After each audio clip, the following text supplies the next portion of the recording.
What happens when even Trump's most loyal allies start turning against his signature legislation? We're talking about the One Big Beautiful Bill Act, a massive piece of legislation that's causing unprecedented fractures within the Republican Party. When Elon Musk calls it a disgusting abomination, and Marjorie Taylor Greene admits, "I would have voted no if I had known this was in there," you know something's gone terribly wrong. Today we're diving deep into what this bill actually contains, why it's causing such explosive controversy, and what it means for the future of American politics.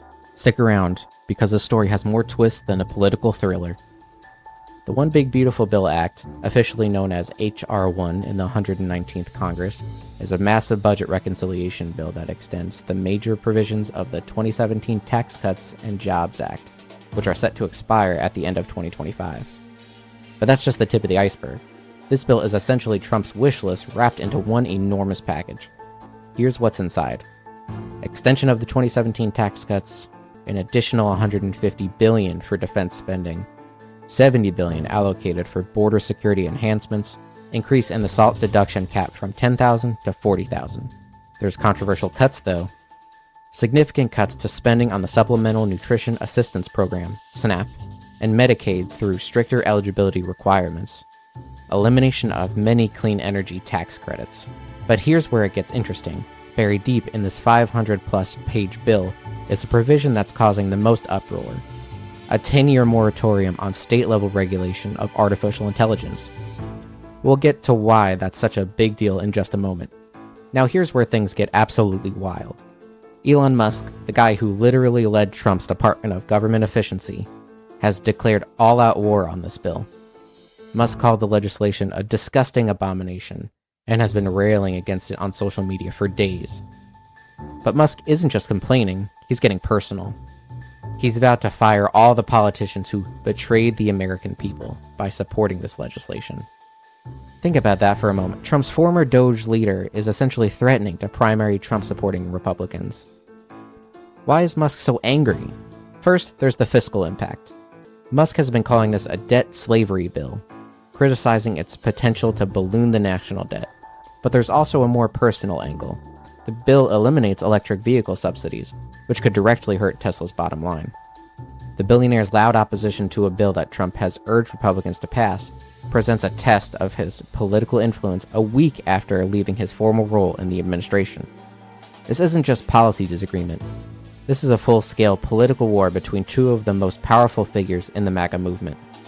But if Musk's opposition was surprising, Marjorie Taylor Greene's situation is downright embarrassing. Greene voted to pass the measure, but then discovered something that made her blood boil, and it's all her own fault. Full transparency, I did not know about this section on pages 278 through 279 of the One Big Beautiful Bill that strips states of the right to make laws or regulate AI for 10 years, Greene admitted. Let that sink in. A sitting member of Congress voted on a bill without reading it. Greene drew immediate criticism from her Democratic colleagues for not reading the bill in full. Representative Marjorie Taylor Greene admitted she didn't read the whole bill before she voted yes. But here's the kicker. I would have voted no if I had known this was in there, Greene said about the AI provision.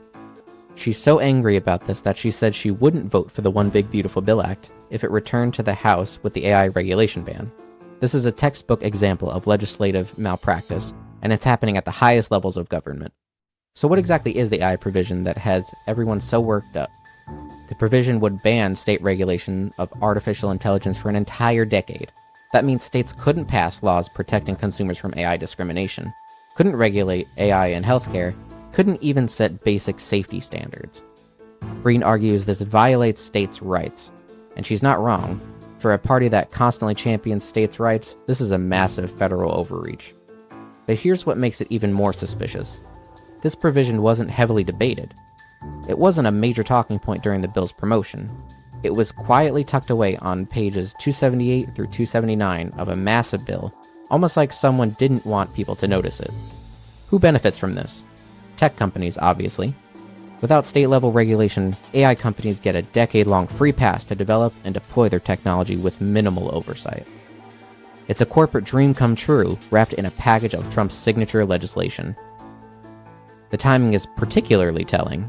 As AI technology rapidly advances and states are beginning to grapple with regulation, This provision essentially hits the pause button on Democratic governance for 10 years.